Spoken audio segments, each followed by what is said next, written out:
You are listening to X-Wing Radio.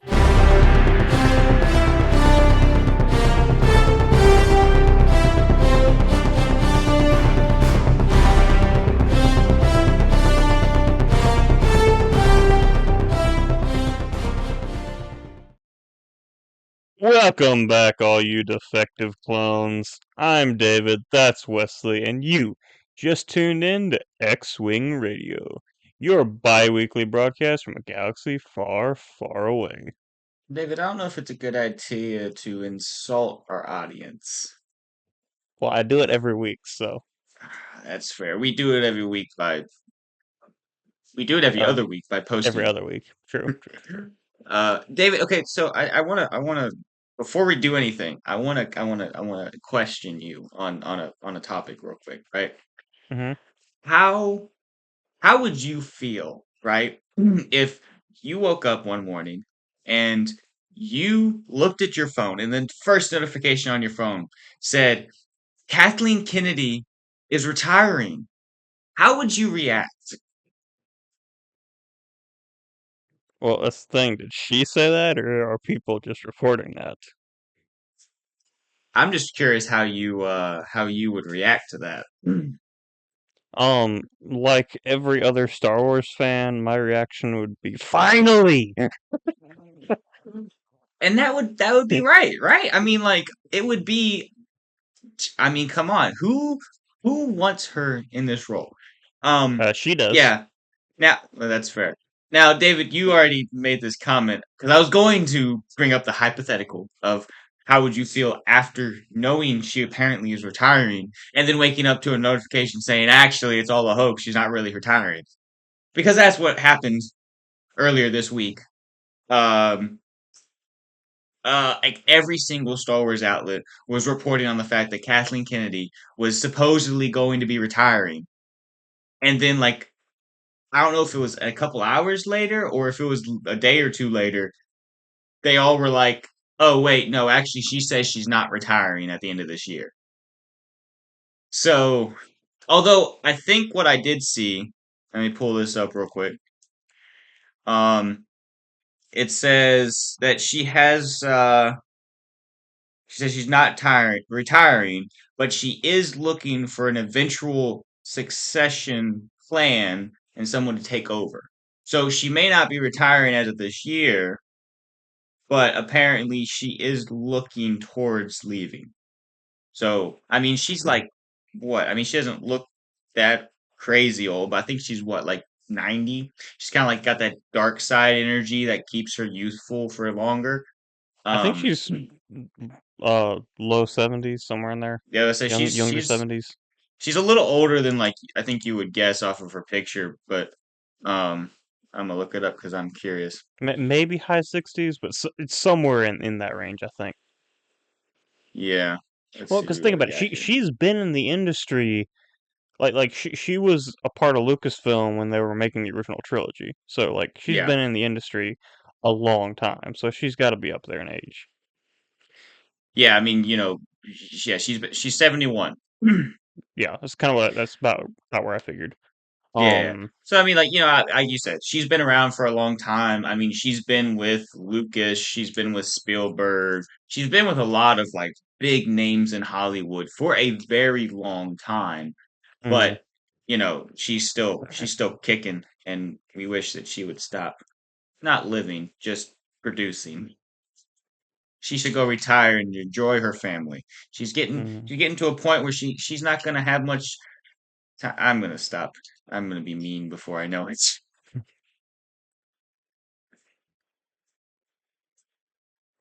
Yeah. Not even intentionally. It's just, you know, you get to that slippery slope, and then you're just all just downhill. It just doesn't go well. Slippery slope, like a slip and slide. Yeah, exactly like a slip and slide. Actually, I don't surprisingly, think you're supposed to put like those on a hill, though. David, that gives you extra momentum. Yeah, but that could be dangerous.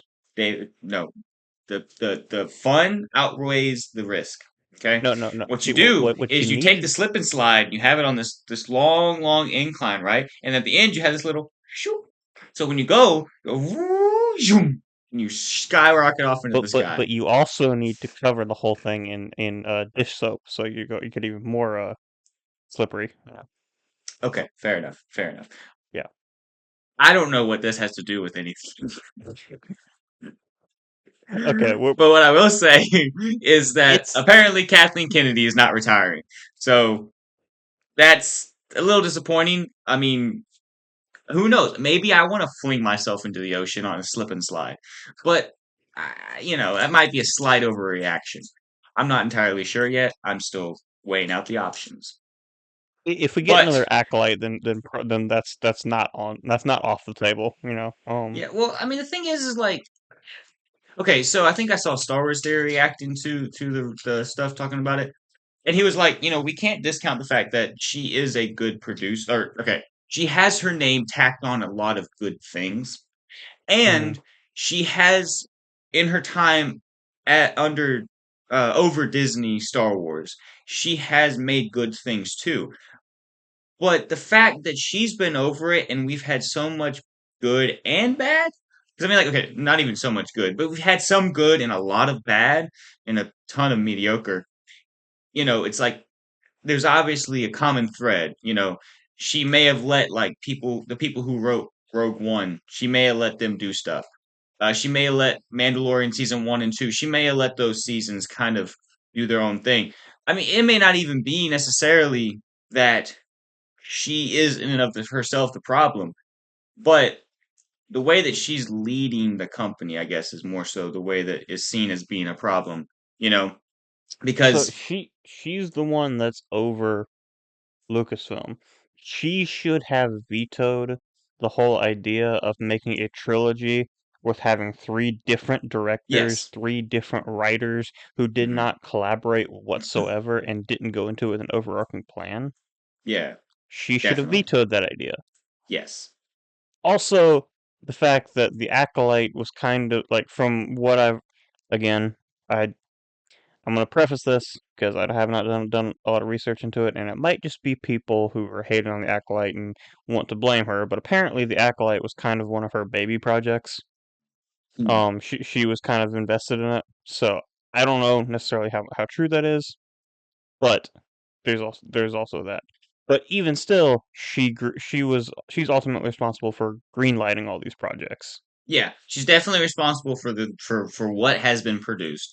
And you have to think about the fact that it's like, wow, you did such a great job with choosing writers and directors and everyone who made the projects of like Rogue One, who made um Mandalorian season 1 and 2, who made the Clone Wars season 7 that we'll be talking about in a couple weeks here, because we're talking about Clone Wars season 6 today. Um, don't try to count, David. Don't try to count. The brain cell is already being Um, used in my head, so don't try to take it for your use. uh, Um. uh, uh, 6. So, anyways, the point is like, yes, she's if we get someone, and I honestly think like my mind has been shifted a little bit. I think Dave Filoni is a good as the creative director. I think we've talked about this a good bit. I think this is part of why my opinion has changed a little bit on this. He's a good creative head. I think on the producing side, as far as like the actual head of everything for Lucasfilm, I really do think John Favreau would be a better fit for that, just because of the experience that he has over Mm, what Dave Filoni has. Like I think John Favreau and Dave Filoni would work really well together, and I think they kind of should, like, because of the knowledge that Dave Filoni has, John Favreau should use that and like take points from uh Dave Filoni. But I think John Favreau should really be the one who takes over eventually and be the one to do like the day to day stuff, mm, and like the actual job as opposed to because like Dave Filoni, I do think is going to help out later on. I mean, he's had some iffy things, but still, he has his Thrawn trilogy supposedly coming out sometime. Um, and they got other projects in the works. But you know, I think if I mean either one of them, honestly, if either one of them ends up uh heading up Lucasfilm. I think we'll be in for some good stuff, but you know, I'm not sure right now. It's a little hit or Mm. miss. Although one thing I am kind of glad with the whole Dave Filoni's like sphere stuff, is like, you know, there is kind of already starting to be like this little thing of like, okay, so like Timothy Zahn is becoming kind of a little more involved with actual Star Wars projects. Um, we're seeing Sam Witwer a lot Yeah. involved in a lot of this stuff. So people who are actually like very passionate about the lore, know a lot about the lore.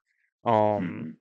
Because I obviously like I don't know if Timothy Zahn is at the level of Star Wars nerd as of like Filoni or Sam Witwer, but um, he's obviously responsible for coming up with with probably the most iconic um expanded universe characters, Yeah. and like the I don't know a few weeks if like a couple months ago when we were talking about the Thrawn trilogy, we had a comment about like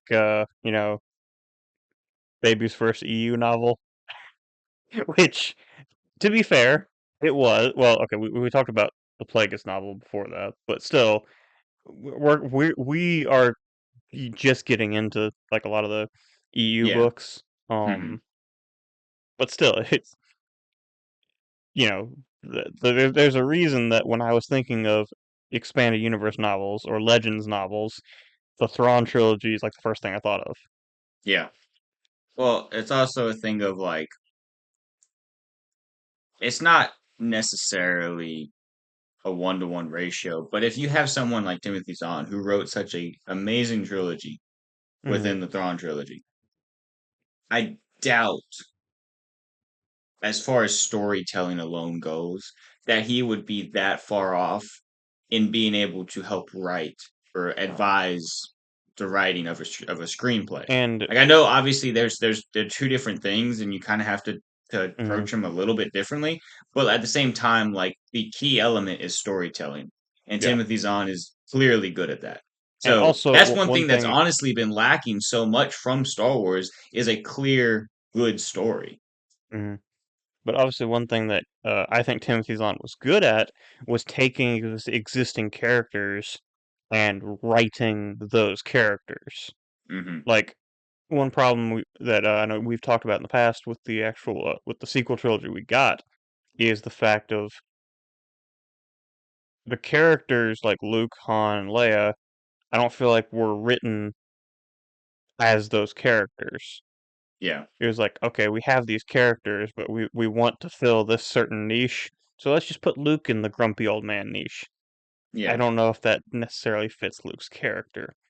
And I don't think definitely the did not. explanation they gave for why he's like that now was good enough. Yeah, Okay, maybe if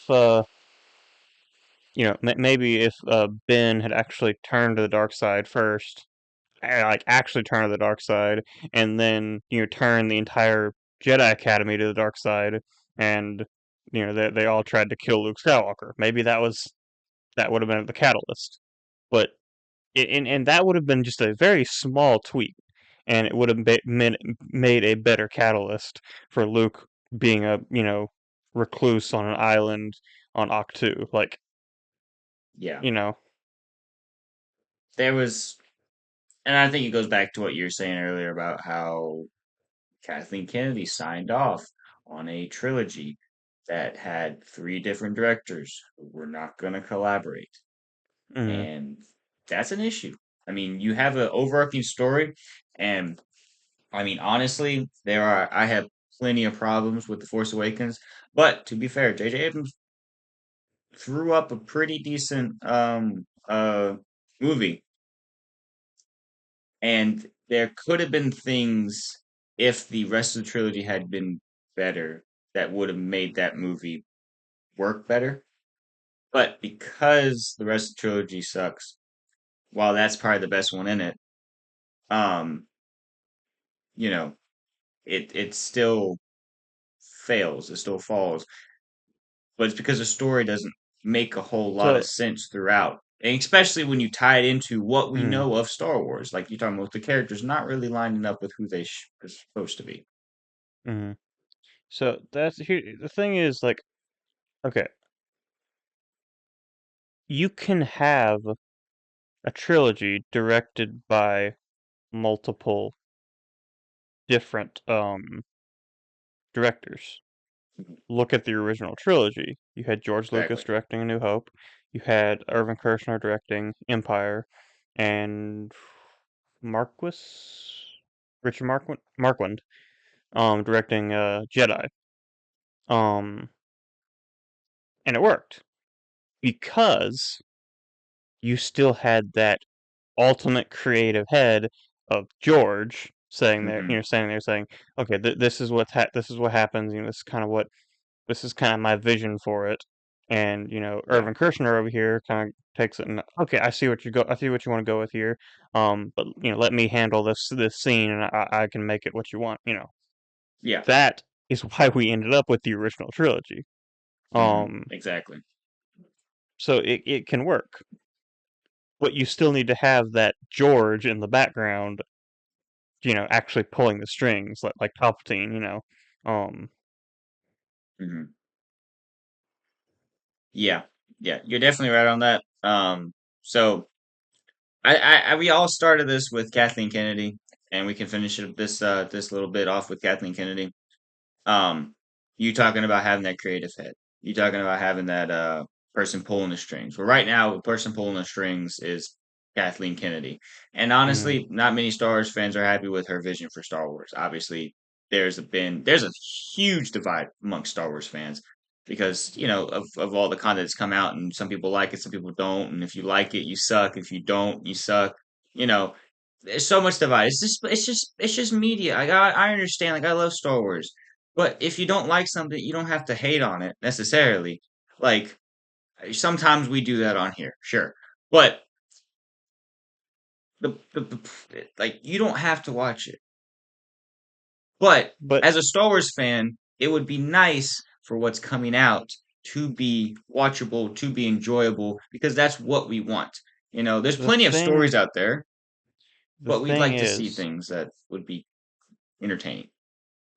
after getting, a Book of Boba Fett, or a, Obi-Wan Kenobi, or an Hmm. Acolyte, when we actually get something like Andor or Skeleton Crew, that, I mean, granted, comparing Andor and Skeleton Crew, Andor's way better. Yeah, like a really good show. Skeleton Crew was just fun, but it wasn't bad. But I'm still, holding those up as good Star Wars projects, because they yeah, are. But all this other crap we've gotten, most people aren't gonna sit down and watch Andor, or sit down and watch Skeleton Crew, because you know, Skeleton Crew being right after the Acolyte, everyone was just going to hate it from the start, yeah, hate on it from the yeah. start. I mean, That's we just, weren't planning on watching it at first. yeah. I was like, the trailer did not impress me whatsoever. No. I was like, okay, we talk about Star Wars, so we should probably talk about it. And I'm glad we did, because it was actually really good. Yeah, But yeah, and then Andor, I don't know, it was really good, but at the same time, I will say it was a little jarring at first, just how slow it hmm, was, when everything yeah, else Star Wars isn't slow like that. So that was yeah, a little jarring at first, which I feel like is why it took me so long to actually, watch it. hmm, But still, it was really good. Had some amazing monologues. oh yeah, Yeah, that show. If you haven't watched Andor, just sit down, just tie yourself to the couch to get through the first like 3 episodes, and then you'll love it. It's a great show. But Honestly, I'm not even Um, sure if it was the first three. I think because they're long episodes, they're like 45-minute plus episodes, almost hour long episodes. yeah. It might have been like the first episode and a half that was long, but the fact that it's like it took so long to get through that, and then all of a sudden you're like, oh, this is good, and you might have only been in season episode two or so, but like Mm, it did take a long time, like to yeah. watch to get through parts that were actually good. And it, Um, but also, since we're kind of still talking about this realm of like Star Wars news, which I know we've already been talking for like 20 minutes, but season 6 of Clone Wars is short, so we can probably cover that relatively quick.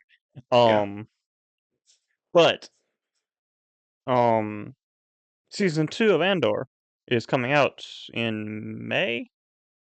Hmm. Yeah, Well, let me look at this. April 22nd is when the first three episodes will be coming out. Now, David, have you seen the release schedule for this? I have not. Okay, well, let me run that through this for you. April 22nd, Okay. episodes 1 through 3, we're gonna have a 3 episode premiere of Andor. April 29th, we're gonna have 4 through 6 come out. Hmm. May 6th, 7 through 9 is coming out. And May 13th, 10 through 12 is coming out. There are They're doing 12 three episodes a episodes. week. There's There are 12 12 episodes, episodes. 3 episodes a week. Now, what are your thoughts on them doing this? I've heard some people talk about the fact that they might be doing this simply because of the fact that they're not sure how it's going to do and they want to dump it all out there at once, like as Well, fast as possible, essentially. I will say that that's going to work out well for us because I know we were planning on taking a season break in June, so Hmm. um, which I don't know if we're actually still talking about doing that probably, but so yeah, for those of y'all listening, June is probably going to be a break. I think tentatively what we were talking about, off topic completely, but Hmm. tentatively what we were talking about was June and December as kind of our breaks. Um, so if you don't hear from us in June, well, presumably the last episode in May will say something, but We won't don't just freak ghost. out. Yeah, don't freak out. But yeah, so that actually would work out well for us, getting it all over with in May. Yeah. But I actually like that idea of doing more at once, just because like I'm watching through it again, kind of off topic. I'm watching through Invincible season 3 right now. It's one episode a week. Yeah. There's only two more episodes that are coming out, but They did have a 3 episode premiere, though.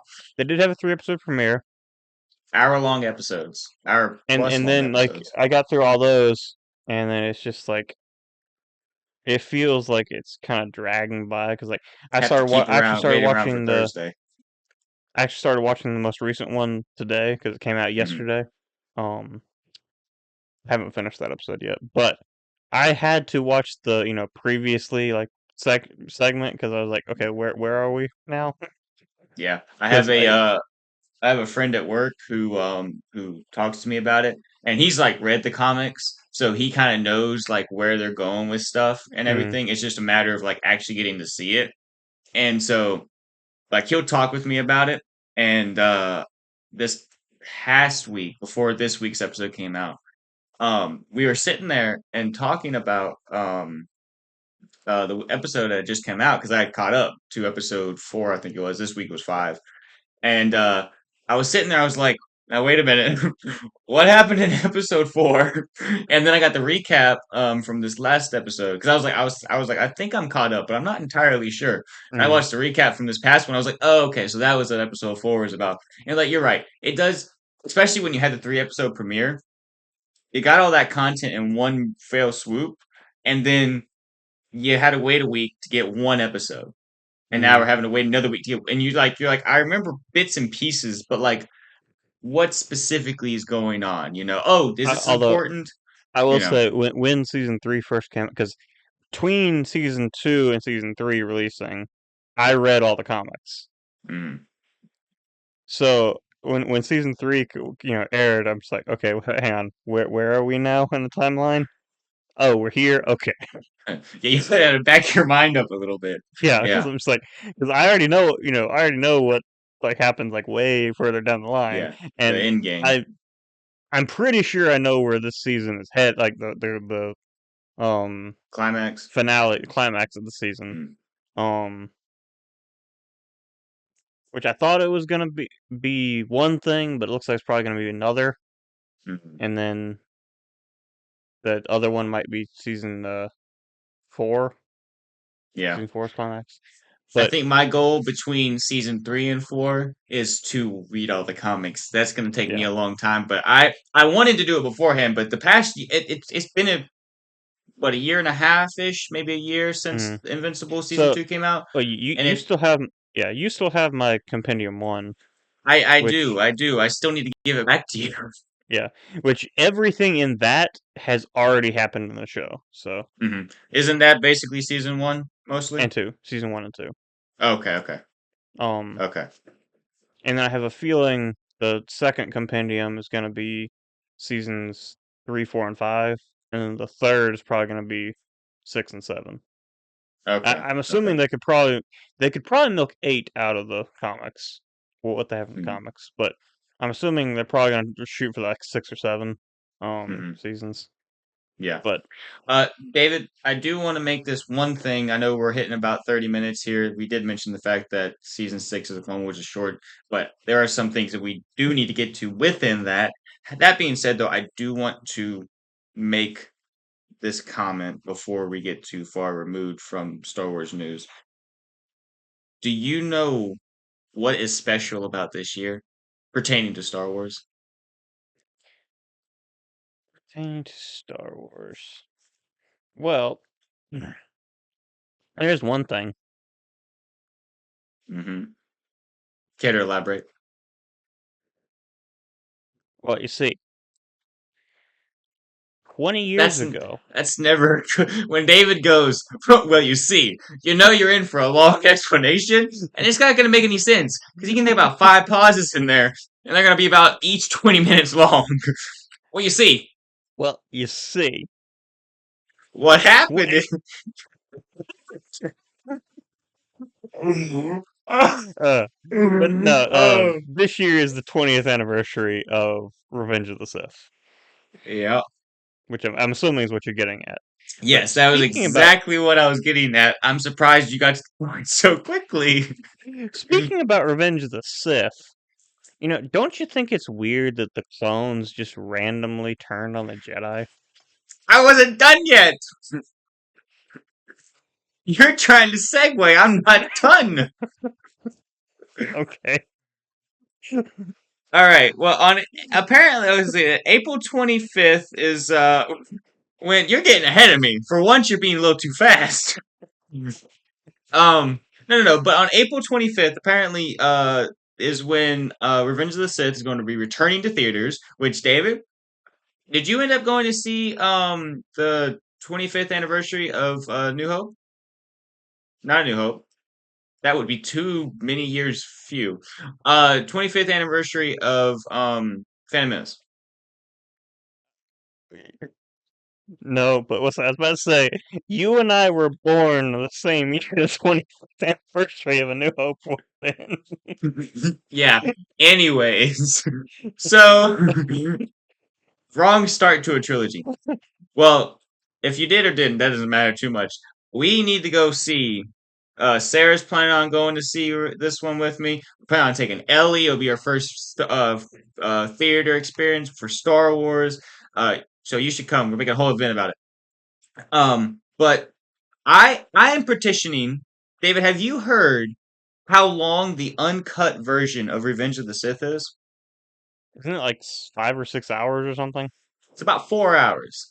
Okay. It makes the extended version of Lord of the Rings, the one movie at least. hmm Never mind, it's not even close. So what? They're all like The whole three trilogy is hours. 12 hours long.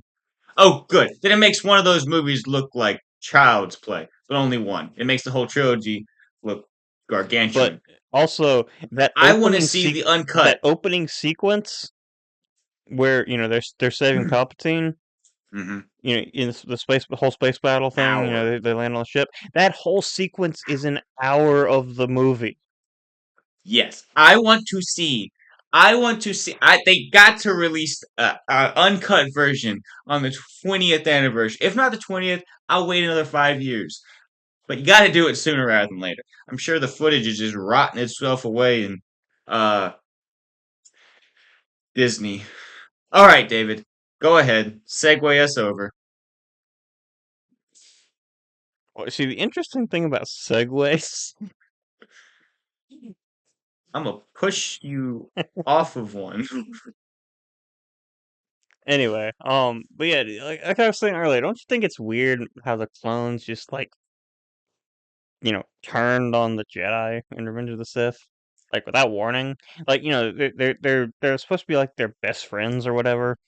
Now, They David, let they've me ask you this. Let me ask you this. Do you think it makes more sense that an entire army of millions and millions of beings, all right, we're just going to say beings, not clones, just beings in general, do you think it's more plausible that there is something wired in them that when a keyword is triggered, flips a switch for them to kill the Jedi? Do you think that makes more sense, or do you think it makes more sense for all of the clones to be in on it from the beginning and the whole entire time just be uh hiding their intentions? feel like someone would have cracked. That's what I'm Someone would. saying. So, That's what I'm saying. someone would have spilled the beans. Like there's an aspect that, like, okay, I know And if plenty of one thing Star Wars Palpatine won't fans. stand for, it's spilled beans. That's Kevin and it's chili. It's an office reference for those of you who are stupid. All right. Who are Um, uncultured. uncultured swine. Stupid uncultured swine. Okay, Anyways. be nice. Okay. No. Anyways. Um, but like that's one of my things. Like people talk about how like not George Lucas, Dave Filoni had to uh, what's the word I'm looking for? He had to pick up his mess or clean up his mess essentially with that he made in the Clone Wars, fix his mistake or whatever with making Mm. the clones so friendly with the Jedi by introducing the inhibitor chip. But it's like, in all honesty, I wouldn't believe the fact that they all were planning from the beginning to betray the Jedi. Because, yes, I think eventually someone would crack. I think eventually someone would probably be close to the Jedi. I mean, if you're going to be fighting a Well, war with and them, we don't necessarily know quite an exact time frame, I don't think, from the Clone Wars start to the end. But it's like at least a couple years. You're going to be fighting with these people. You're going to make and bonds. also not to mention, but the Jedi can also like sense intentions and thoughts. Yes, the Like, dark side hadn't clouded them that much. yeah. So if all the clones were in on it,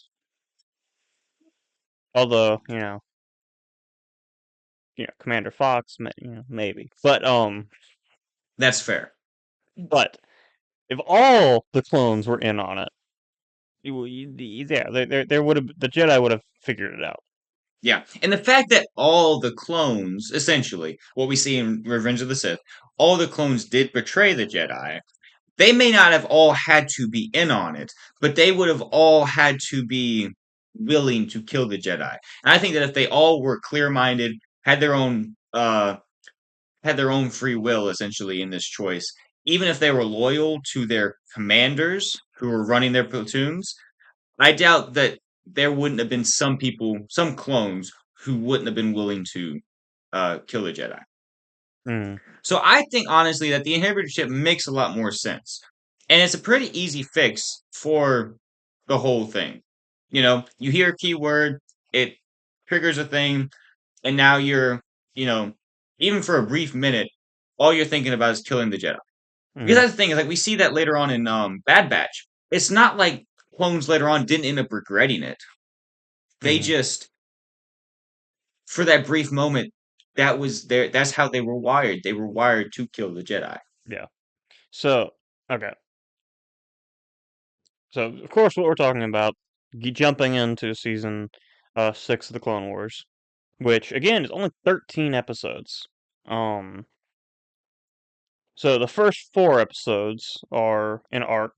The name I found online was Clone Protocol 66, and this, of course, follows Fives and Tup, mainly Fives, but starts out, of course, Tup. They're in the middle of battle, and Tup randomly just starts kind of getting fidgety and kills a Jedi. And so that's kind of what sparks all of this. Also, a side note for Clone Wars Season 6, this is the one that went straight to Netflix. So all 13 episodes, the release date is March 7th of 2014. But that's also why it's not a full season. Yeah. And because these are the episodes that were finished when Disney bought Star Wars. So these got released on Netflix all at once. But yeah, so episode 1, The Unknown. Again, Tup killed a Jedi. And so Tup and Fives end up going to, Tup is taken to Camino, and Rex is going with him. And Fives, is like, hey, Tup's my best friend, but let's, I want to go too. And you also realize that in this arc, the Kaminoans aren't good. Yeah, well, that's one thing is like Nala Se is in Yeah. this arc, and we see a lot of her in Bad Batch, and in Bad Batch she doesn't seem that bad. But that's because she her and Omega have a bond, and Mm-hmm. that's why she's not as bad in that.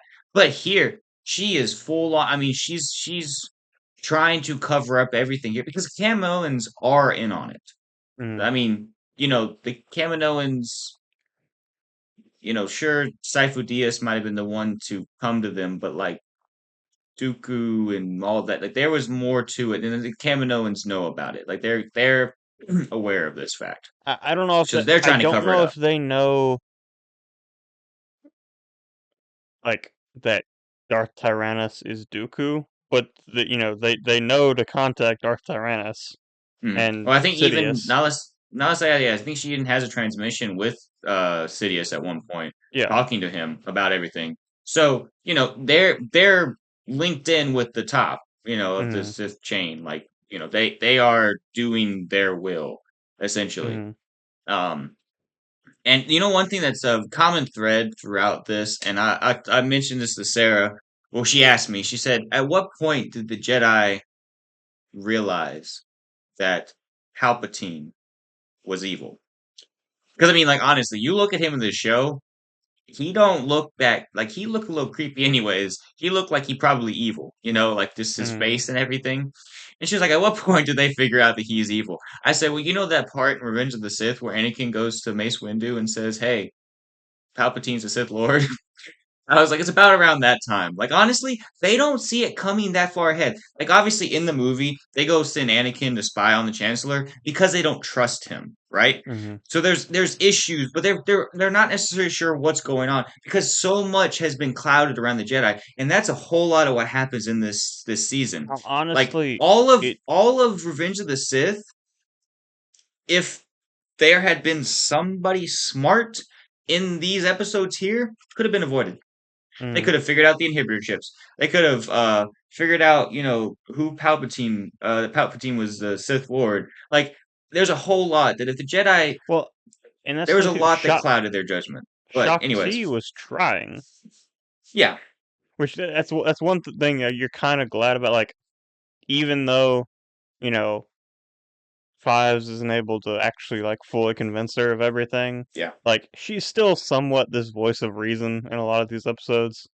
yeah. But To bounce around a little bit, because in all honesty, the whole entire gist of this set of episodes is Fives goes, gets the inhibitor chip out of Tub, figures out that that's corrupted, gets the inhibitor chip out of him, so he has a back side to side comparison of what the two look like. Kind of goes on the run.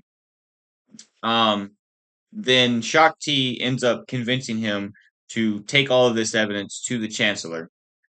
Um, Palpatine, being Sidious, wants to speak alone with Fives, ends up making it look like Fives attacks him. So now Fives is on the run. And then at the end of this whole entire arc, Fives ends up calling Rex and Anakin to a rendezvous point. The royal guards, or Fox and his men, come, Mm-hmm. and they end up killing Fives there. Everything dies at that point. I do want to make this one comment because you mentioning how Shakti was, understanding and trying to help. I'm a little annoyed that Anakin isn't more willing to help, right? Mm-hmm.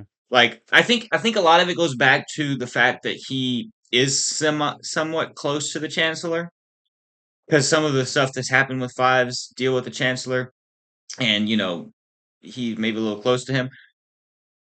I'm also a little annoyed that the um the Fox and his men, they don't know what a stun gun is. Well, no, They didn't have to go in guns blazing. They like I could have said, stunned him. like I said, if if any of the clones are in on it, it's Fox. Yeah, If you told me that, like, or if, like, they had like another like Clone Wars stuff come out, and they had Fox actually talking to Palpatine about like knowing about it all, I would not be surprised at all. yeah.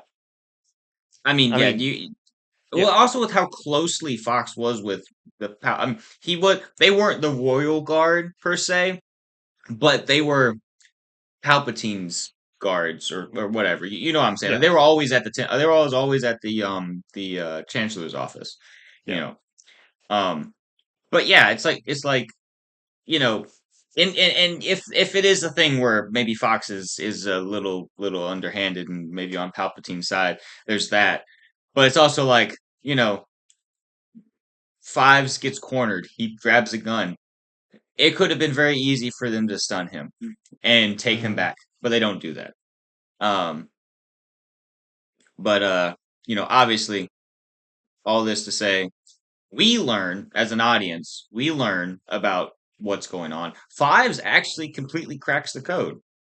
Like Hmm. Fives knows exactly what's going on, but he's never able to tell anyone. And even when he does start telling them, the way that he comes across, he sounds like he's insane. He doesn't sound like he's Hmm. someone who should be trusted. Although these episodes are still important because while Rex doesn't believe him here, Hmm. because of Five's whole thing, that's why Rex, got his inhibitor chip taken out. Yeah, exactly. Um, Because, like, I think as soon as Order 66 hit, you know, Rex, even though his inhibitor chip was working, he immediately put the pieces together. Like, oh, Fives was right. yeah, and I mean, David, have you ever made a grown man cry? Because Dave Filoni sure has. Because that, I mean, that scene when Fives dies, like that's sad.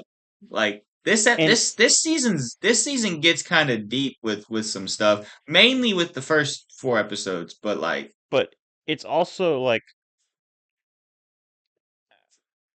it's also really impressive how Dave Filoni can take, you know, a character that realistically you have not seen much.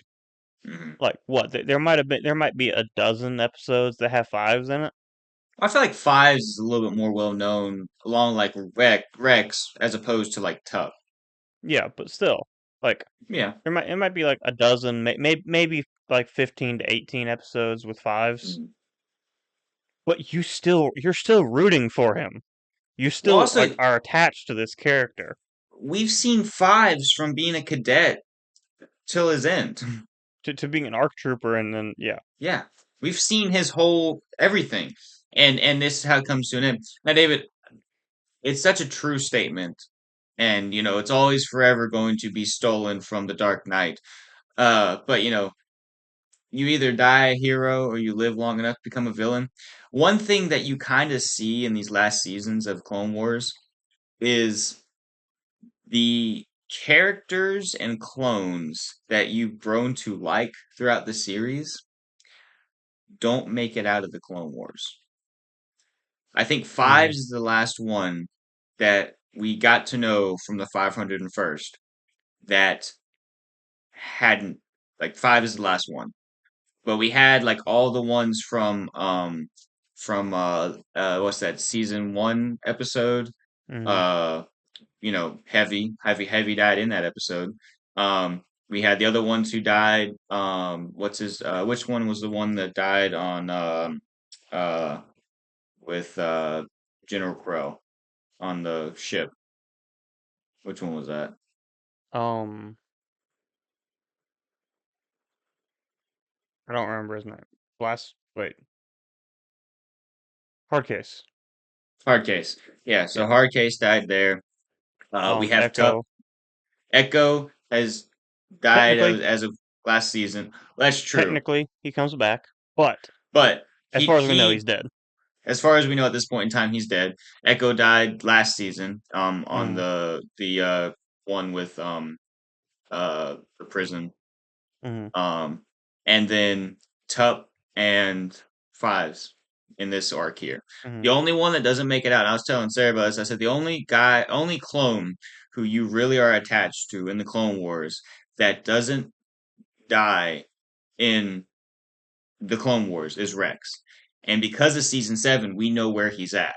You know, mm, we know where. But the thing is like, honestly, because the Clone Wars is so much about the 501st and about Anakin and Obi-Wan, like, we don't really deal much with Cody and all that. We mostly deal with Rex and the 501st with clones. mm.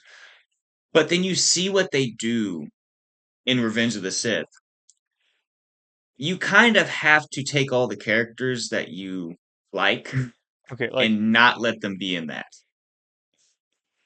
okay, I know we get a little bit because Jesse had been a character that we'd seen some of Hmm. before season 7. I know we're getting ahead of ourselves here, Yeah.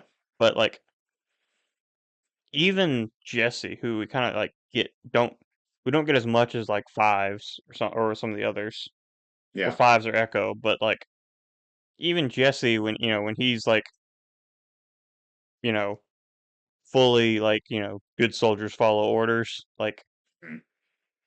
even that's emotional. Yeah.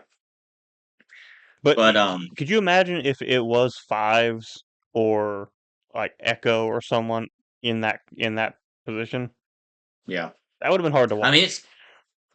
yeah, it's hard enough to see. I mean, Rex resists a good deal, Mm, but that's even hard to watch, with how he's handling that. But like you mm. said, we're getting a little ahead of ourselves.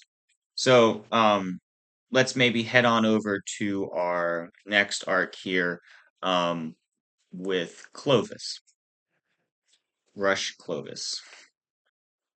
Everyone's favorite character from the Clone Wars. David, I'm not gonna lie. I vividly remember these first 4 episodes. After that, I mean, I know parts of it, but I haven't seen the So, rest of this okay, season in years. so Probably I'll since be it came out. honest. Clovis is not as bad in these 3 episodes as he is in that first one he's in. Yeah. You almost actually start to want to root for him Yeah. I a mean, it's little bit. because he ends up getting somewhat betrayed by Dooku. Although, Yeah. but the thing, okay, so gist of what's happening in these episodes is Clovis, well, you got the banking clan, okay? And the banking clan is supplying money for both sides. Well, there's corruption going on in there, and the separatists aren't having to pay their fair share. They're not having to pay interest on their loans, and not even really having to pay their loans back, to be fair. Hmm. But the Republic still is having to do all this stuff.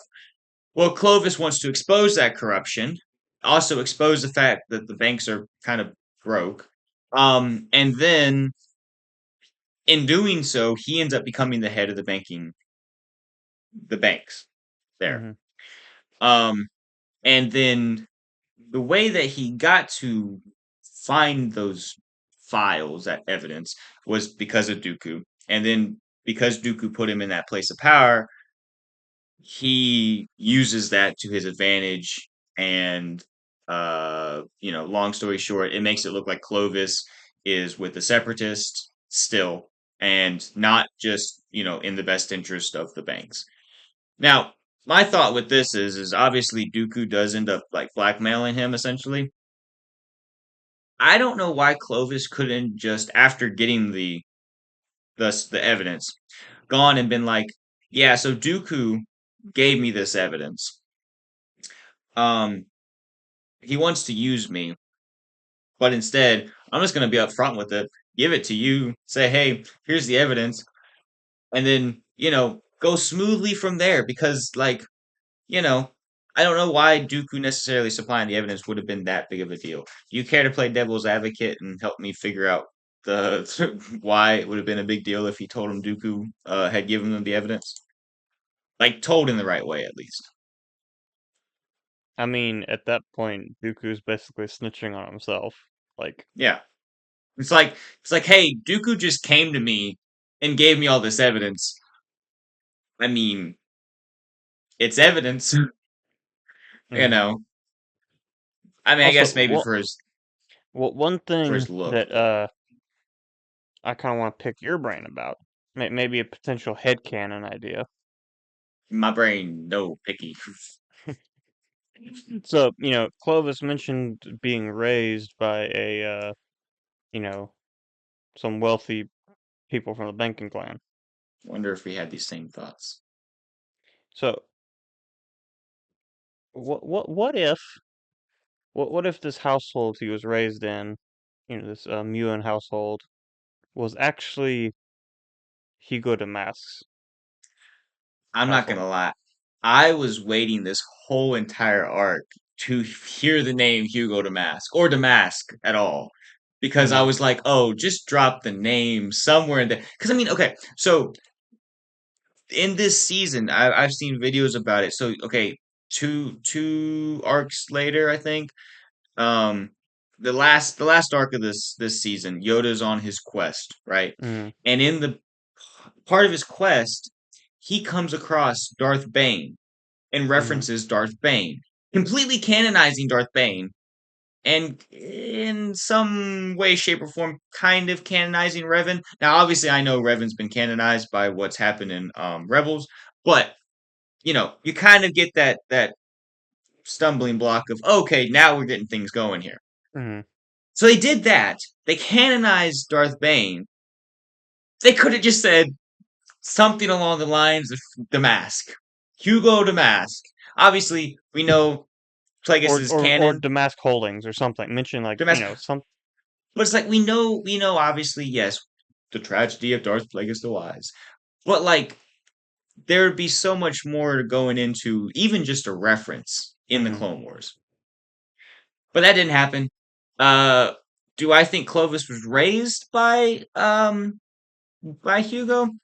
Well, the thing about that is, I guess he's very vague about what the household was like. I just don't know if he would have necessarily had the time per se for that. Mm-hmm. Maybe some of his people, but I don't know if that would necessarily fit. At least with what we know from the Plagueis novel, I don't know Mm-hmm. if that would fit. But I you don't and know. I were on the same wavelength there. I was expecting him to say something like that too. I don't know. Like, it would also make sense him being kind of a pawn for the Sith.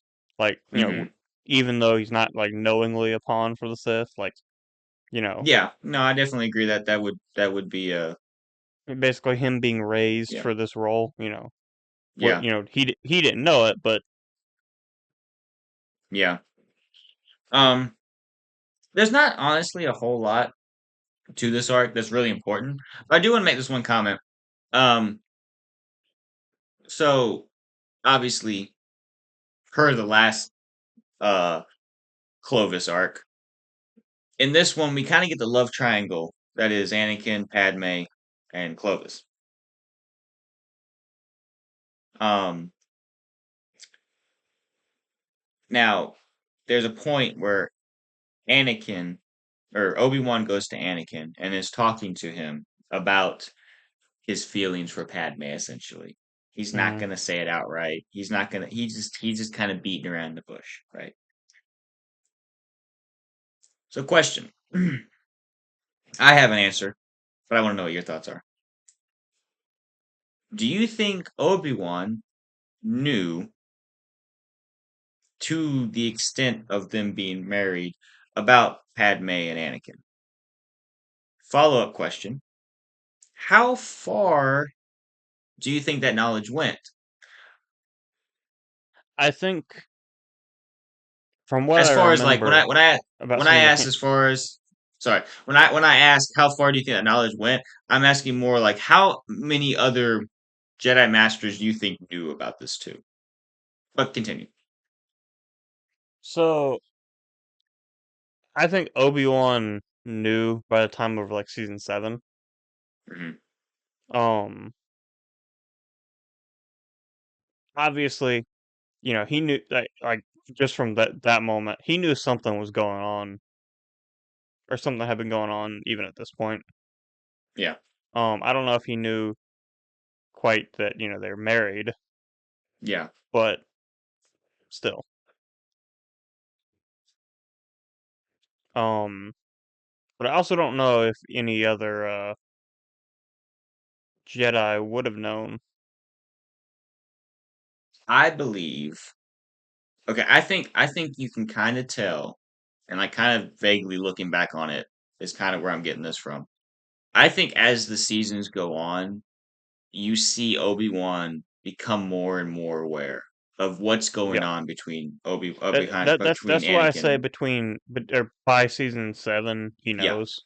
definitely, yeah. Um And I feel like he may not know like explicitly know, but I feel like he probably would suspect them along the lines of marriage, or at least acting like they are, mhm. whether they are or not. Um, I also think Yoda knows because of a lot. I think there's parts in this arc where, if I'm remembering correctly, there's something. I think a talk that Yoda has with Anakin, talking about he needs to be careful or something. It's been a I watched it earlier this week, but I've watched a lot this week, so Mhm. I don't remember specifically. But I think I remember, and it's like it kind of you kind of get the sense that I think Yoda knows too. I mean, obviously Yoda's Grandmaster. There's very little that Yoda probably doesn't know, besides the fact that the Sith Lord is literally like in the same room of him as him half the time. But I digress. It's one of those Mhm. things where I feel So like he definitely knows. Do you think that obviously there's so many problems with the Jedi and the Jedi Council?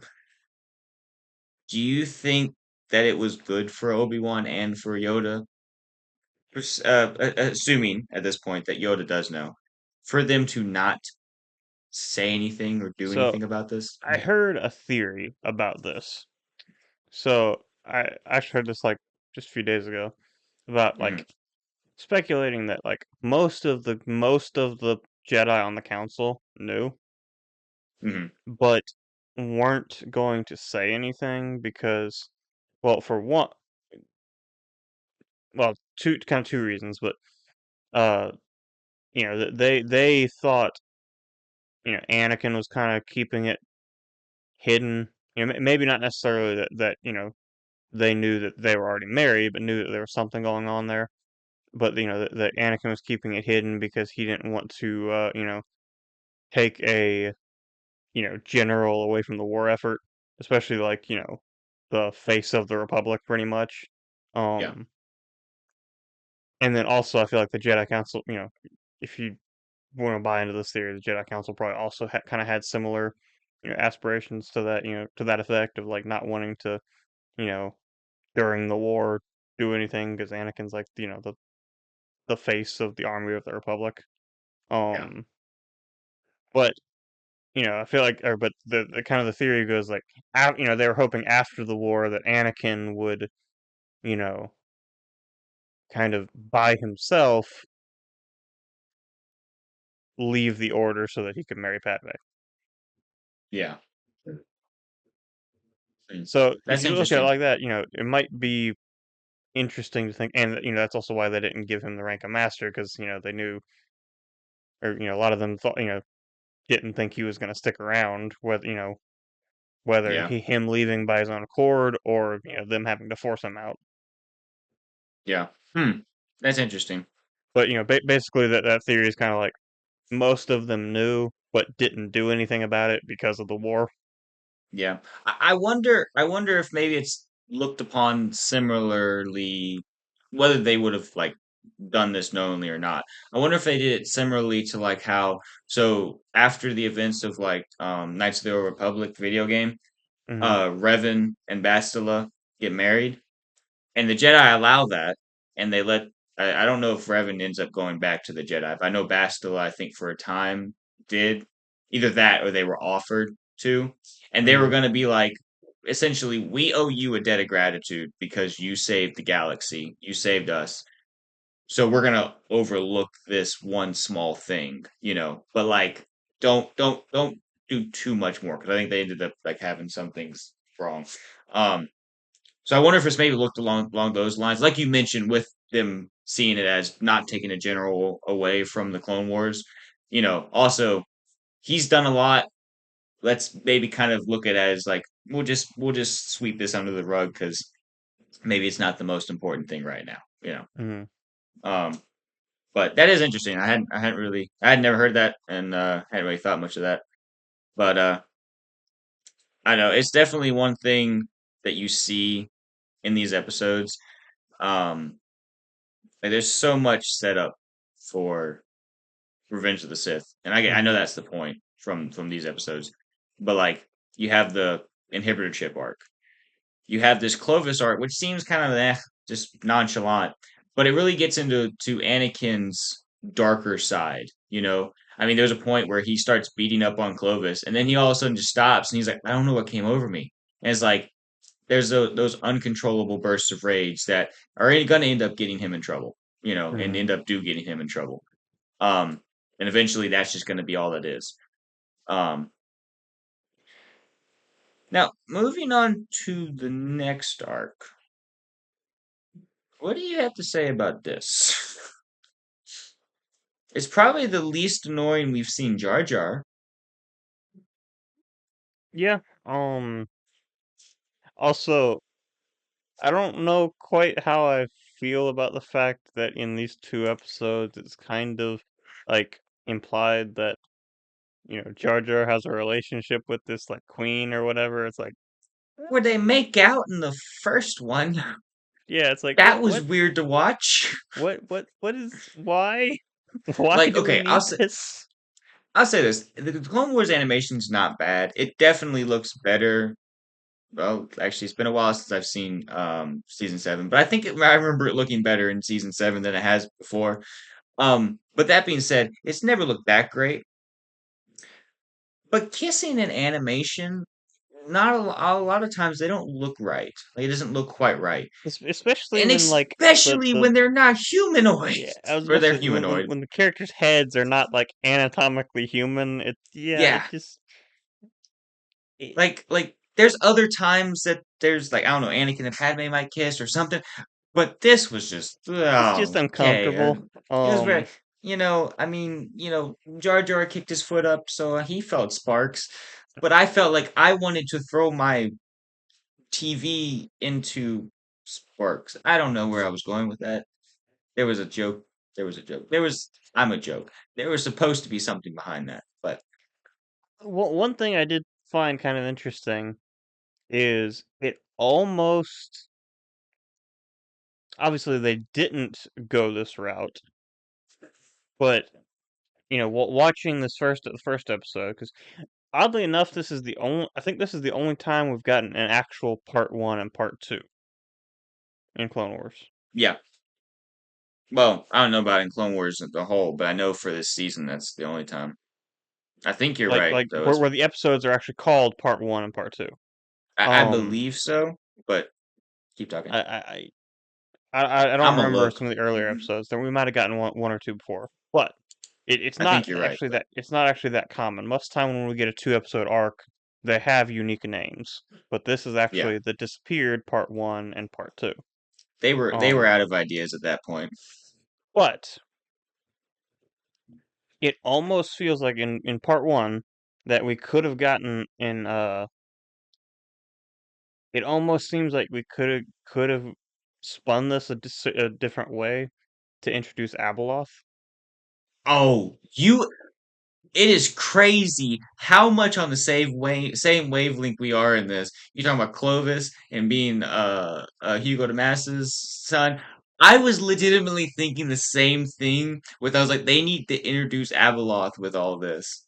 Like, Man, I- this and is and freaky. and that might have been the original plan, honestly. Before they had to um they might have had to change it when they were doing the reduced season, but Yeah. still that this would have been the perfect like setup to introduce Abeloth. When they mentioned the mother, I would or what did they call her? They didn't call her the mother, did they? I think it might have been the mother. Well, whatever they ended up calling her, my first thought was, are they going to introduce Abeloth? I was like, I don't remember that in Star Wars, but I also don't remember much about these episodes, Yeah, so maybe they I will. was thinking the same way. Like,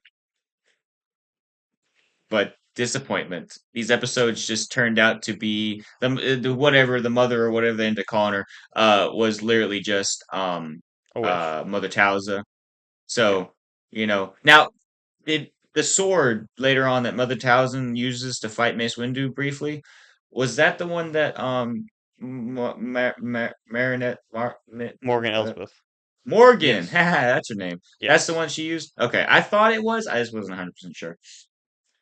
So there's a reference. yeah. But I don't know. There's not a whole lot about these episodes, honestly. Jar If Jar's if getting if you like Jar Jar, then you're gonna freaky. love these episodes. But same thing. If you loved Anakin and Padme's relationship in Attack of the Clones, you'll also love the past three. But Yeah. yeah, I mean, this is a rare arc too that we get for Mace Windu.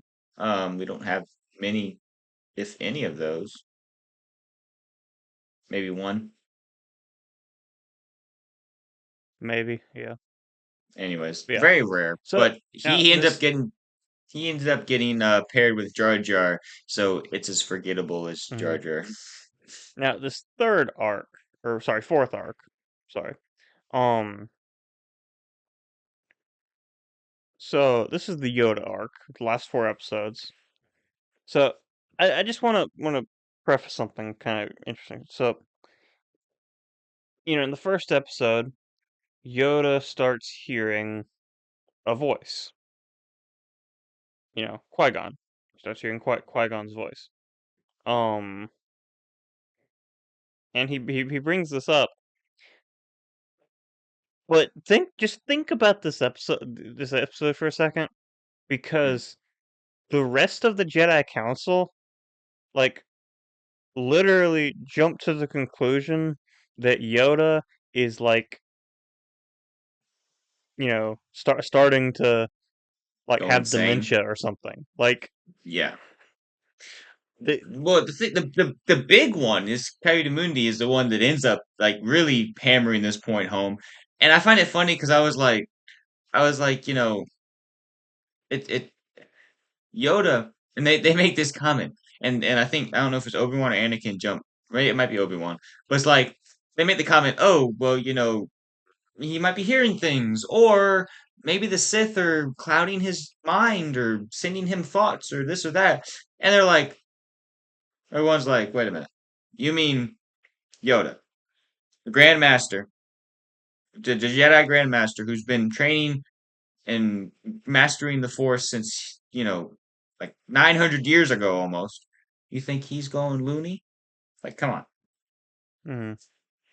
But then they end up treating him like that the whole time. Like, they even mention the fact they're like, no, no, no, Yoda's too good for that. And then they're like, but anyways, we're gonna monitor you now. So really like I really like the fact that when Yoda wants to get out of the hospital or whatever, Yeah. who does he call? Yep. Anakin.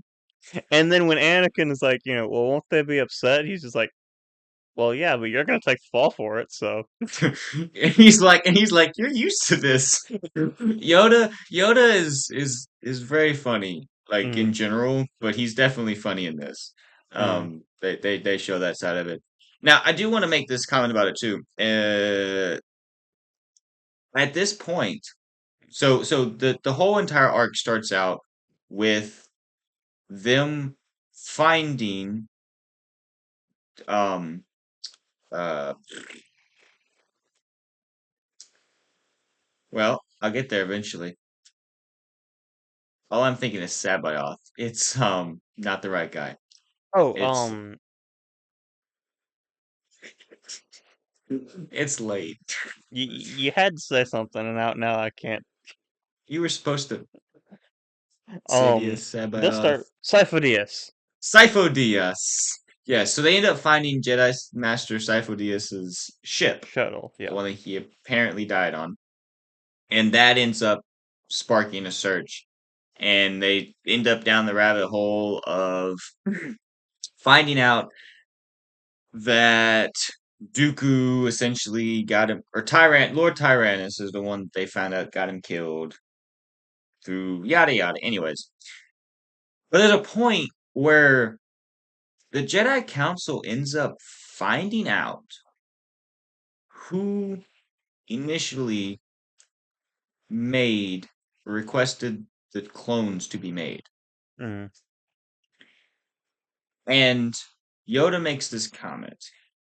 Actually, I think Mace Windu makes the comment and says, well, what should we do about it? Should, at this point, like, if we come clean to the Senate, we're basically going to look stupid. So we don't want to look stupid. And, Master Yoda ends up going, he's like, well, you know, I think we shouldn't do anything about it. We should continue using the clones. But it's kind of like, I think he ends up making the comment how it's like, this is not the right path, but this is the only path that we have, kind of a deal. But Mm. it's like, it's interesting to see they know about it, you know? Mm. They know that there's Also, I don't remember some was scheme. with this whole conversation, was Anakin or Shakti present? I don't remember. I don't know if either Shakti might have been because she's on the council. But either one of them with this whole fives debacle that just happened, you'd think that they would be like, hold up, wait a minute. You would think that they would be, yeah, all over this anyways. Mm. Just because they should have known, they knew about the whole thing going on there. But that's true. I honestly hadn't thought about if either one of them were in the room. But but yeah, so that ends up happening, and they find out that Dooku's behind it. They don't know who's behind Dooku, but they know that Dooku's behind the clone army. But they continue to use it. Now I understand the fact that if you're fighting a war and you have millions and millions of troops fighting millions and millions of droids, you don't want to take away your millions and millions of troops just because you don't all of a sudden trust them. Because then what are you fighting with? Well, you don't have anything. So I understand not wanting to completely do, but I feel like a little bit more of an investigation should have been put on figuring out what was going on with the clones. Like in all honesty, it sucks what happened to the Jedi, but they kind of deserved it for being as dumb as they were. Mm. But that's not really the whole entire point of this arc. The whole entire point of this arc is Yoda going on a journey to find out essentially how to live after death or contain his essence after death, Mm. which is So something that Qui-Gon this found. starts the whole Force Ghost thing, and it also kind of ties into the end of Revenge of the Sith. Mm, Um, yeah. Now, okay, yet another thing, but Qui-Gon hadn't mastered it yet, so he Mhm. can't appear physically. Yet, I can tell by your expression you know where I'm going with this. Yeah. Um, so I seem to remember something about uh Liam Neeson being in the Kenobi show, like actually physically portraying Qui-Gon. Hmm. So explain that one to me. Well, David, see, what happens is you take a bunch of writers who have know nothing about Star Wars and you put them in a room, let them watch a little bit here and there, and they come to their own conclusions. Now, uh, though I do want to, I had thought at one point that we had gotten Qui-Gon in a body form. Mortis. Okay, then there's that. Yeah. Now, I will say this. I don't know if this is necessarily canon, but this is something that I've heard, and if it's not canon, it makes a whole lot of sense as for it to be canon.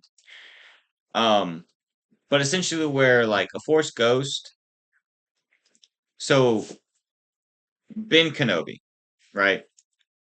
He's going to be a lot more visible on a place like Dagobah, where there's a whole bunch of life, you know, Hmm.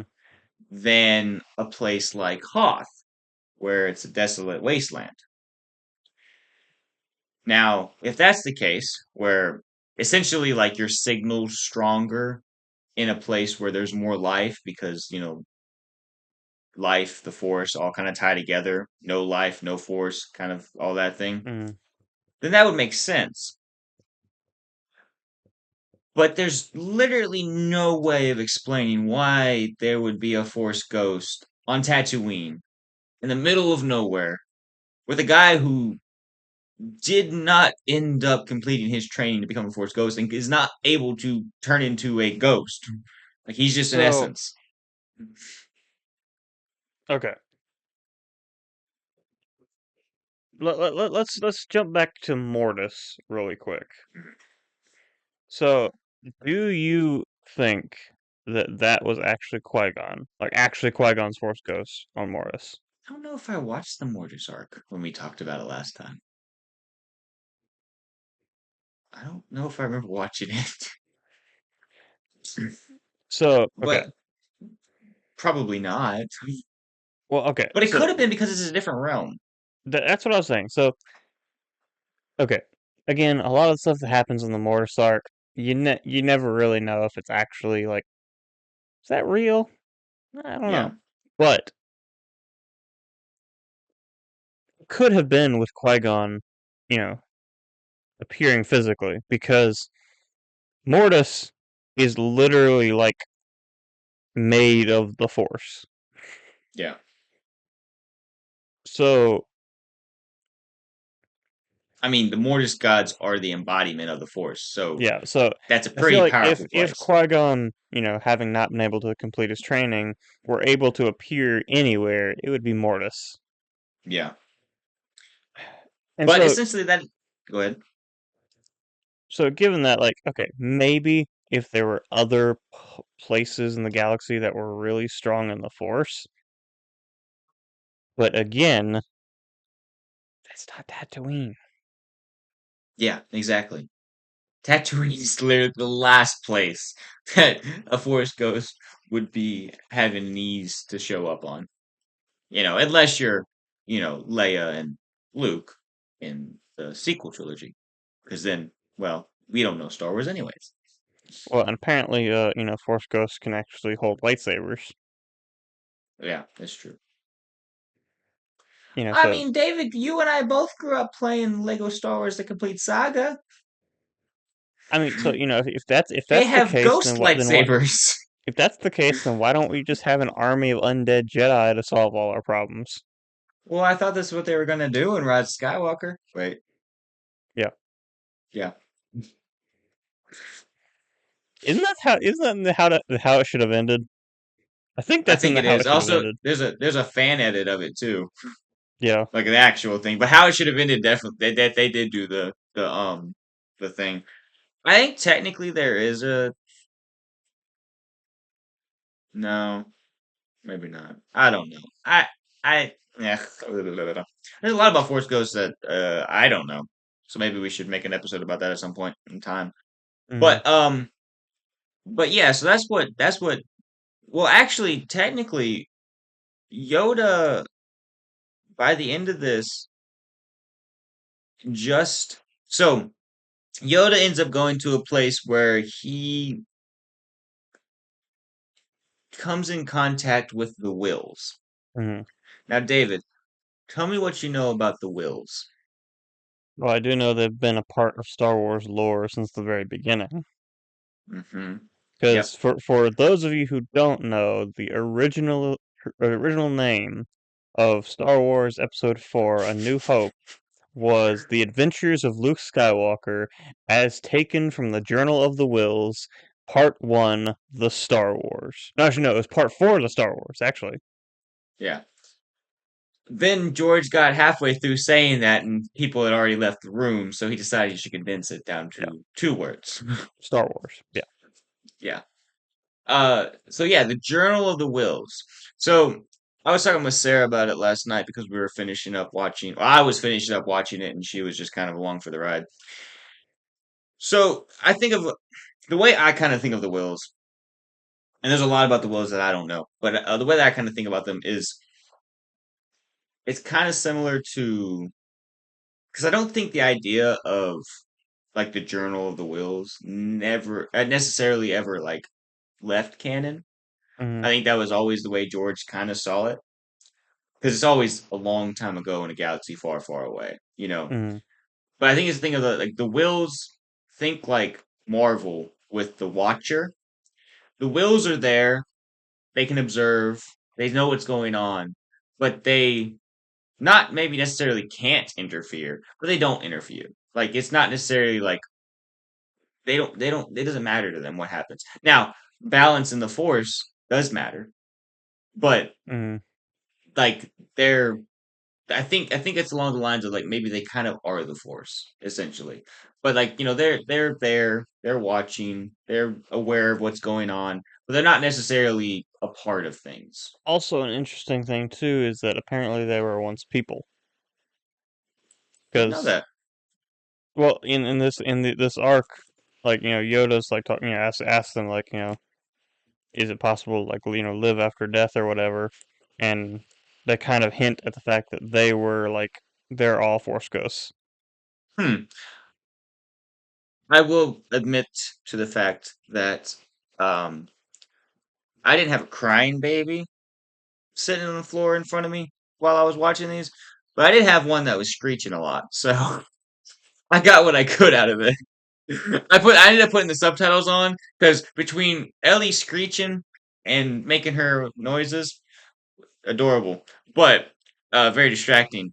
Between that and the fact that the voices were echoey, I couldn't understand what they were saying half the time. So that must have been before I turned on the subtitles.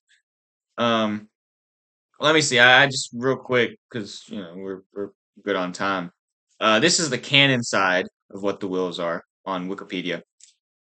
The Wills were a community of beings who notably wrote the Journal of the Wills, a document that recorded important events in the galaxy, as well as philosophically reflections in verse. There were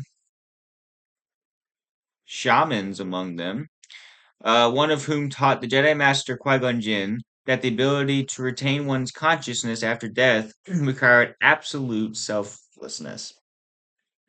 The moon of Jeddah was home to a force worshipped um words. That's literally all there's a little bit more behind this. Very little is known, I guess, in canon. And I'm sure there's a lot more about him and not actually that much in legends either. Huh. All it says here is a quote by George Lucas. Originally, or there's more to it, but there's a quote here that says, originally I was trying to have a story be told by someone else, an immortal being known as the Will. there was somebody watching this whole story and recording it. Somebody probably wiser than the mortal players in the actual events. I eventually dropped this idea, and the concept behind the wills turned into the Force. But the wills became part of a massive amount of notes, quotes, background information that I used for the script. The stories were actually taken from the Journal of the Wills. So that's a quote from George Lucas. So I guess he had more of an idea with having them be even more along the lines of like the Watcher from Mm. Marvel, but ended up dropping that idea.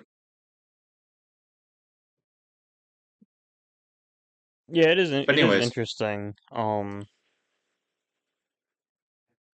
The fact that like Filoni took a lot of these ideas and canonized them is also hmm interesting. Um, like we talked about when Maul came back, like, you know, they canonized the Sith code, like, yeah, because yeah. Maul is actually like, reciting it. hmm Well, and even in this arc here, like we mentioned earlier, but they canonized Darth Bane.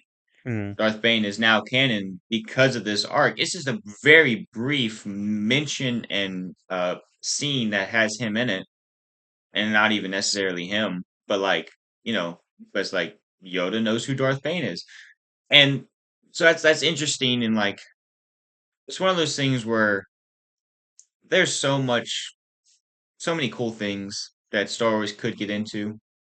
I do definitely think I think I saw something the other day talking about how Star Wars really like I mean this is not a new thought, but how Star Wars really needs to get away from the Skywalker trilogy. And you can do that with a lot of these old ancient Sith, ancient Jedi even. But like, if you want to do the story different, we were talking about this last time with Darth Bane and how in the Darth Bane novel you don't have a hero. You have an mm. antagonist and you have a protagonist. You don't really have a hero Like because Bane is not a hero. like And you could do that, the but closest thing would be like General Hoth, but none of them are actually like none of the Jedi are actually like main characters. They're just like yeah, they're basically just there to progress the story.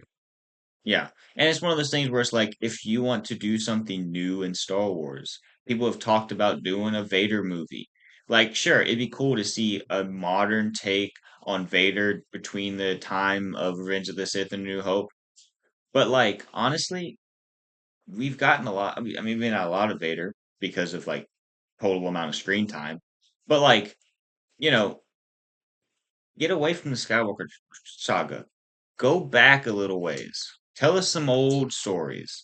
Tell us about Darth Bane. Give us some stuff about that. Give us some stories about Revan. Give us some stories about Darth Malgus. Those old Republic Sith. Give us some stories about the Sith Temple and stuff like that. There's a whole lot. You want to stick with stuff with Mandalorians? Go tell about Mandalore the Great and Mm, him and the dark saber and all that stuff. Like there's so much at the fingertips that Disney could go to, and they just don't. Um, but this is one of those things that Dave Filoni had a chance, had an opportunity, and he's canonized some things. Now, does that mean that the books for Darth Bane are canon? No. Does anything that has the Sith code in it, does that mean that that's automatically canon? No, that just means it has the Sith code is canon. That just means the character of Darth Bane is canon. That's all that means. But it means that there also might be an ability to go and touch on those characters later. So mhm. Yeah, like now, David, go ahead. see, and that's why I said I wanted like, we had Tales of the Jedi. Like that's why I said I wanted Tales of the Sith. But to go back and explore some of these characters, hmm like Darth Bane or Revan or Nihilus or Vitiate. Darth Tenebris. Yeah, Um that'd be an interesting one because there's not even a whole lot known about him too. So there's yeah. there's a lot you could do with that. Or let's see. Darth Sion. hmm Like, yeah, there's a Is Scion the ton. one? Is Scion the one that was like dead? Yeah, Okay, I thought so. I just couldn't remember. Now I yeah. will say this. I will say this. If they do that, and they end up doing something with Plagueis, they cannot use the Clone Wars animation. Them Munes looked weird in the Clovis arc. They didn't. I mean, I understand they're not like humans, but that didn't look natural. Mm. But yeah, I definitely agree that a Tales of the Sith would be cool. Um, it's there's a lot that could be done. Star Wars has so much potential. Um, and I mean, the thing is there's already cool things out there. I mean, that's, what we try to talk about with our going into these books and, maybe eventually we'll kind of get into some comic series, if we, somehow run out of books. I mean, we won't run out of books, that's for sure. But, um, but it's like there's so much content out there. There's plenty to get into. It's just, it'd be cool to see it on, you know, TV essentially, big screen or whatever. Mm. Now, David, I know we mentioned the fact that season was straight to Netflix, and that the essentially this was all that was done when Disney bought Lucasfilm. That all being said, still, this season ends very abruptly. Yeah, it does. Honestly, it doesn't even feel like Yoda's arc is necessarily done. When this ends, like it seems like there should be another part to this. You know, in some ways, it seems like there's more explanation that should be had, but I guess it makes sense. Obviously, if the season And did or the see, like series did get kind of canceled after this, see, but like I also don't know if like some of the like unfinished animation we've seen from Clone Wars, like the Boba Fett Cad Bane duel. mm, yeah, I don't know if that was supposed to be season 6 or season 7, yeah, yeah, because they were also working on season 7 at this point, which yeah. Well, I think you know, we mentioned it last time with how like much overlap there is, between like, there's multiple different parts to their animations, and you might have the writers writing, this season over here, but the animators are just finishing this season back here. It's like there's constantly moving parts going on, and you know, they were a decent ways out ahead of what they were, producing or publishing. So, how much, yeah, were they already in season 7? How much of season 6, you know, how many more episodes would we have gotten if nothing had changed? Kind of a deal. There's a lot to it that we don't know, and yeah. I mean, what could have been. But that is season 6 of the Clone Wars. It I remember watching it when it came out. Um, I remember bits and pieces of this. I definitely remember the Fives arc because that's something that I've seen a lot more. yeah. I But remembered the Fives arc and I remembered the Yoda arc, and then I was looking at this and I was like, what are these other 5 episodes? I don't remember yeah, these. yeah. I mean, like, I don't Okay, think I okay, remember any of the Clovis arc okay. To be or fair, the I did remember the Clovis arc when I started watching it, but then okay, let's be fair. I probably like had a mental block trying to block it out for the 2 Jar Jar episodes, but That's true, true. Now I do want to make this one comment. Talking about, I think I mentioned earlier how this season really sets up Revenge of the Sith mhm, with a lot of its plot points. the inhibitor chips, Anakin, his relationship with Padme, him not being able to control his emotions, um, and then obviously the Force being very clouded on the Jedi side of things. But another thing that they kind of really start diving into, I think really maybe started diving into this a little bit more and showing this last season, but they really do it this season, is the manipulation that Palpatine, like he goes on another level that we haven't seen in the Clone Wars up until this point. He is like you just get to see more of his manipulation in this season, Mm-hmm. specifically in the Clovis arc. Like that's a lot of politics in that arc. I mean, we're Mm-hmm. dealing with Clovis, who at one point was a senator, and Amidala, Padme Amidala, who is again a senator. So obviously, we're going to deal with a lot of politics. But like, it's just interesting to see just how he manipulates everyone, into doing what he wants, and that really well sets up Revenge of the Sith because that's obviously, I mean, he's been doing it for a long time, but that's ultimately how he's able to take over because of, the manipulation that he pulls, Mm-hmm. people he manipulates.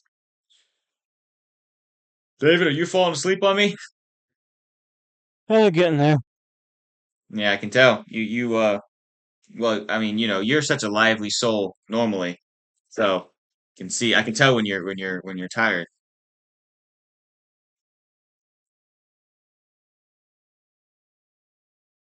Back when we were doing Down the Rabbit Trail, we had an episode of just the David show and down the David Trail. And so, David, you're gonna fall asleep, and then we're just going to have me do my monologue. I mean, technically, I think that's honestly what most of these episodes are. I talk a lot, and you interject a sentence or two, and then I talk a lot, and then you interject a sentence or two. Now, granted, we probably talk for generally around the same amount of time per your pauses, but I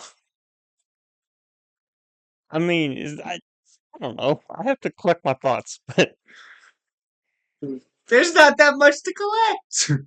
yeah, but okay. I got a big head. There's a lot of space up here, and there's not a lot of thoughts in there, so I gotta get them all in one Yes, place. but David, the brain does not take up the whole entire space, especially yours. Yours is like a little pea. It's amazing it hasn't fallen out of your head yet.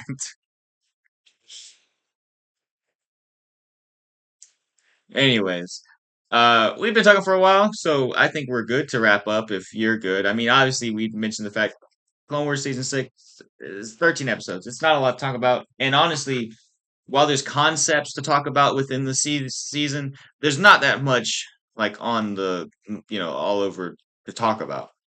Um, I It's a rush season. It was hey, we have this product, we're putting it out kind of a season.